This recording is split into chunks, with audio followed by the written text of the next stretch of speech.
Pelatih Timnas Indonesia Patrick Kluivert memberikan sinyal akan melakukan sejumlah rotasi pemain dalam laga terakhir kualifikasi Piala Dunia 2026 menghadapi tuan rumah Jepang.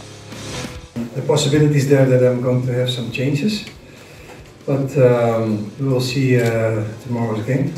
I can't say how many players they will be changing, or even if I'm going to change, but it's a good question. Of course, we looked at the game of Japan against Australia, of course. Sementara menurut gelandang tim nasional Indonesia, Joey Palapesi, menilai para pemain Jepang memiliki gaya permainan yang disiplin. Baginya itu semua menjadi tantangan tersendiri bagi para pemain timnas Indonesia.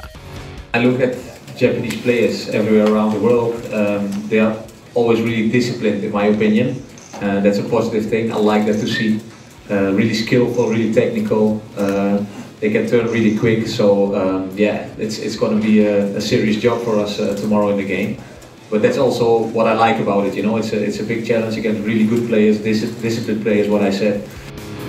Timnas Indonesia akan menghadapi Timnas Jepang pada Selasa sore waktu Indonesia Barat di Stadion Panasonic Suita, Osaka. Jadi hari ini salah satu hari yang ditunggu ya, Betul. Putri ya. Walaupun laga nanti ini tidak menentukan, tapi tetap aja ditunggu karena mendapatkan poin itu merupakan salah satu tujuan gitu. Kalau bisa dapat poin lebih, ngapain kita santai-santai? Benar sekali. Dan ini bisa menjadi waktu yang tepat untuk melakukan percobaan-percobaan.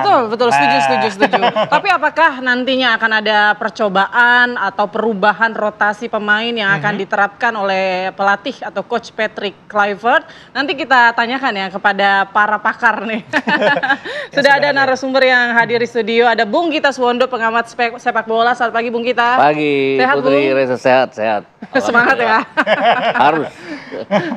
Kemudian juga yang cantik di sini ada Mbak Jaswin Kaur, penggemar sepak bola. Selamat pagi Mbak Jaswin. Mbak Putri, pagi Reza. Pagi.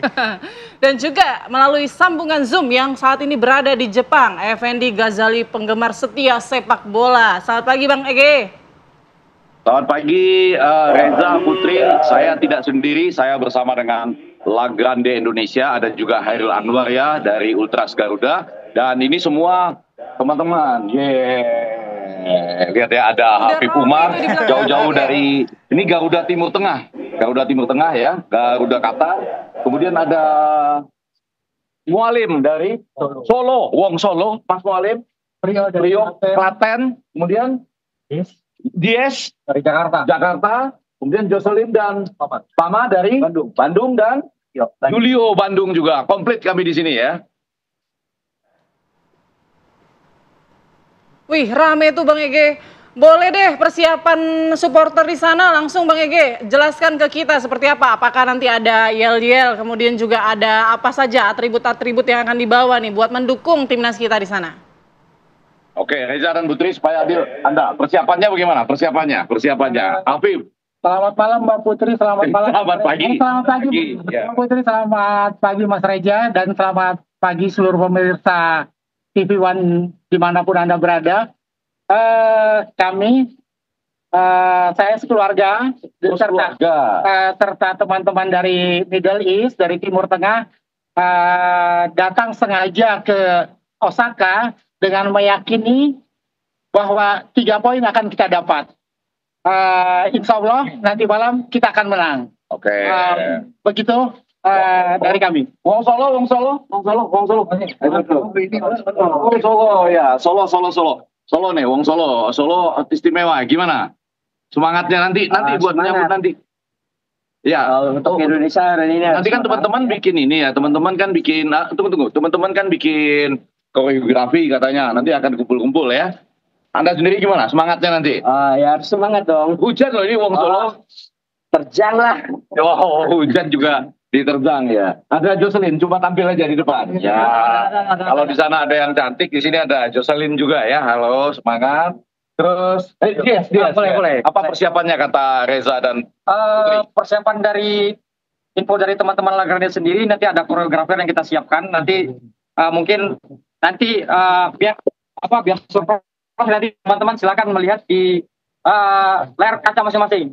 Kita harapkan hari ini kita menang ya. Mohon doanya teman-teman seluruh Indonesia. Terima kasih, Prof.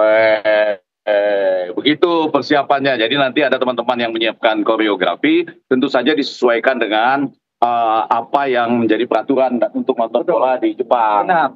Yang lebih penting adalah itu Miyamoto, Presiden Federasi Sepak Bola Jepang, sudah minta maaf karena nggak menduga kalau ini ada yang dari Timur Tengah, Klaten, Solo dan semuanya. Harusnya katanya di stadion yang bisa muat 70.000, tapi yang ini Suita Stadium ini mungkin hanya muat sekitar 40.000, kurang lebih sama seperti Australia.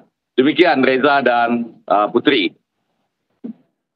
Baik, terima kasih Bang Ege. Ini Bung Gita, kalau kita lihat pemain ke-12 sudah siap. Nah, susunan pemain ke-11 pemain nanti akan seperti apa nih?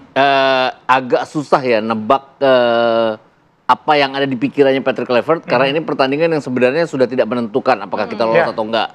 Jadi mungkin dia uji coba dengan beberapa pemain. Tapi saya pikir penjaga gawang akan tetap Emil Audero, karena harus ada jam terbang juga ke Emil Audero, harus ada caps tambahan ya, karena dia kemarin bermain luar biasa dengan satu save-nya yang mengamankan poin kita. Terus ada 3 pemain kita kan yang kalau sampai kena kartu kuning lagi nggak akan bisa main nanti di putaran keempat. Ini pasti akan dipikirkan juga. Termasuk kayak Jay Ijes juga ya. Kabarnya akan disimpan, tidak akan diturunkan. Terus Kevin Dix dan Calvin Verdong. Untuk Dix mungkin Jakob Sayuri yang akan tetap bermain di kanan.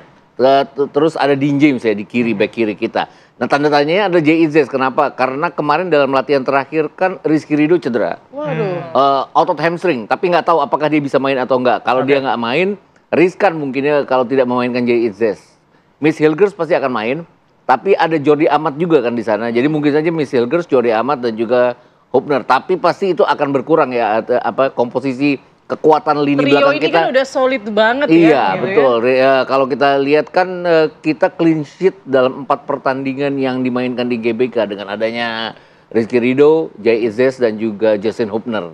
Itu saya pikir akan jadi pertimbangan karena walaupun kalah menang tidak akan membuat kita tetap akan lolos, gak pengaruh. Cuman kan sekarang ini ya peringkat FIFA kita 115 sekarang.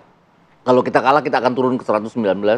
Kalau kita draw kita ke 111. Kalau kita menang dengan catatan Malaysia juga menang lawan Vietnam, kita ngelewatin Vietnam jadinya 109. Yang harus diingat juga adalah 44 tahun kita nggak pernah menang lawan Jepang. Jadi saya pikir juga ada sejarah yang ingin dilakukan oleh Kluivert. Dan Jepang juga rekor tidak pernah kalah loh di kandang. Iya, ini betul. Jadi tantangan yang cukup berat ya buat kita ya. Dan Jepang kan kemarin kalah lawan Australia dengan mereka mendominasi, tadi kalah 1-0. Tapi itu lapis kedua ya. Lapis kedua. Dan jadi kan mereka pasti nggak mau lah kalah 2 kali berturut-turut kan apa ya. Gengsi lah pasti Jepangnya juga ya. Apalagi ini di kandang sendiri. Oke. Nah tapi kalau kayak Ijes, kemudian Ridho, seandainya tidak diturunkan sama Patrick Kluivert, siapa kira-kira pemain yang bisa menggantikan? Miss Hilgers pasti ya. Walaupun Miss Hilgers kan sering terlalu maju ke depan, terlalu bertahan tinggi. Tapi kan ini permainan tim. Jadi Miss Hilgers yang pasti ingin membuktikan bahwa dia juga bisa mencatat kemenangan. Karena selama dia dimainkan kan kita hasilnya draw, 1 kali draw dan 2 kali kalah dan 1 kali draw. Nah, tapi ini kesempatan bagi Miss Hilgers juga. Jordi Amat yang bisa dimainkan. Walaupun kemarin dia nggak masuk ke 23 pemain.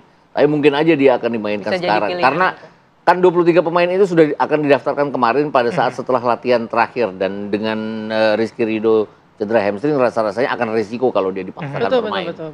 Oke, Mbak Jaswin sebagai penggemar sepak bola, kira-kira berharap susunan pemainnya seperti apa nanti nih? Sebenarnya kurang lebih sama ya dengan Bung Gita.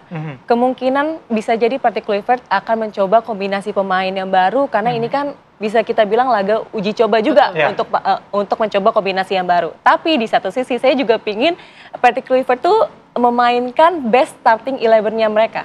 Kenapa? Karena saat ini kita akan menghadapi Jepang.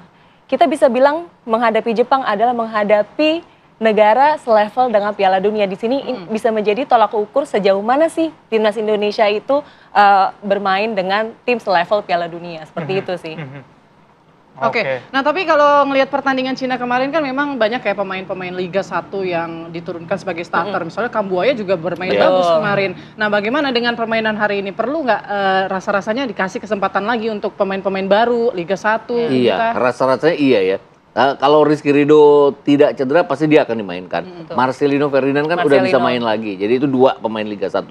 Ricky Kambuaya kayaknya akan berdiri bersama Lino, Ricky Kambuaya dan Lino akan berdiri di belakang Ola Romani juga. Tadi. Terus kalau saya pikir Beckham Putra ya juga, layak luar biasa dimainkan sekali kemarin. setidaknya sebagai pemain pengganti. Kemarin kan dia 2 kali melakukan pergerakan yang satu diantaranya dapat assist itu. Iya, pede banget ya. Maksudnya Beckham pemain baru, tapi dia benar-benar lepas bermainnya kemarin. Ya. Mungkin masih semangat atas kemenangan dia kemarin ya.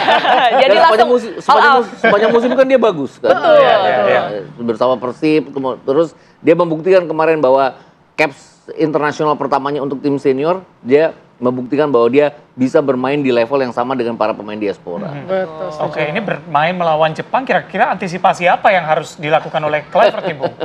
Antisipasinya adalah pasti beban mental tidak di kita. Kenapa? Karena kan ya kita kalah 0-4 kemarin waktu di GBK. Secara kualitas juga Jepang kan selalu di atas kita. Tapi mungkin untungnya adalah Jepang ini kan pakai pemain-pemain yang lapis ada di J-League ya. Terus waktu lawan Australia kemarin kan Takefusa Kubo kan baru dimainkan menit 64 pada saat mereka mencoba untuk unggul. Kemudian Wataru Endo juga nggak dimainkan sama sekali. Tapi saya yakin 2 pemain ini akan dimainkan sejak awal. Kenapa? Karena mereka pasti juga mengincar poin untuk siapa sih Jepang mungkin nggak akan mau ya kalah di kandang sendiri, apalagi kalah 2 kali berturut-turut. Dan ada penurunan permainan Jepang setelah mereka lolos kan. Setelah mereka lolos lawan Bahrain di bulan Maret kemarin, mereka lolos dengan 19 poin. Kemudian mereka imbang 0-0 dengan Arab Saudi, kemarin kalah 0-1 dari Australia.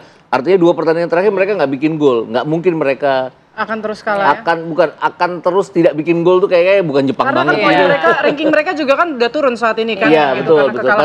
Pasti kan mereka akan mempertahankan juga. Betul. Oke, kita ke Bang Ege. Bang Ege masih bersama kami, Bang.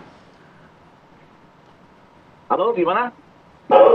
Baik, Bang Ege, kalau Bang Ege sendiri nih, memang ada sinyal ya dari Patrick Kluivert ingin merubah susunan pemain nih pada pertandingan lawan Jepang kali ini. Nah, menurut Anda sendiri kira-kira pemain siapa yang menurut Anda pantas nih buat jadi starter 11 pada pertandingan kali ini?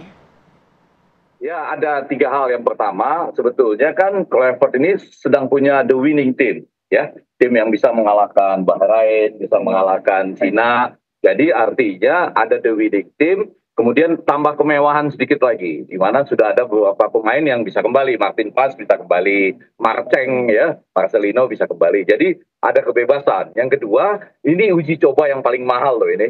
Coba bayangkan, kalau kita harus undang Jepang itu datang ke GBK, berapa ratus miliar itu. Tapi pada sisi lain, kita sekarang masih belum tahu, jadi Patrick harus bereaksi terhadap apa yang akan dilakukan oleh Moriyasu. Samurai Biru ini kan baru kalah 0-1 lawan Australia. Ada soal harga diri di sini katanya. Mengirim pesan bahwa mereka tidak akan menyanyiakan pertandingan terakhir ini.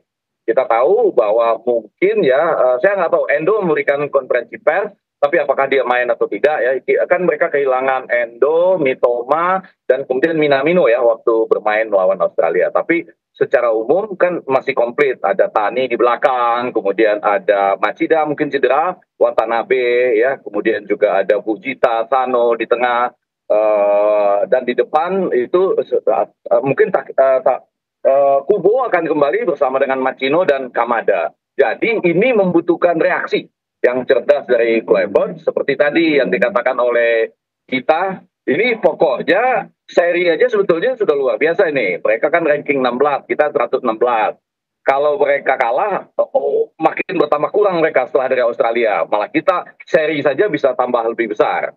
Namun demikian, sekali lagi, pemain ke-12 itu ada di kami-kami inilah ya. Ini pemain ke-12 ini yang sekali lagi sudah terbukti di mana-mana itu selalu memberikan dukungan yang luar biasa. Jadi Patrick Kluivert tidak usah khawatir, bisa memilih yang mana saja. Pemain ke-12 ada di luar lapangan, di lapangan maksudnya bersama-sama dengan Anda.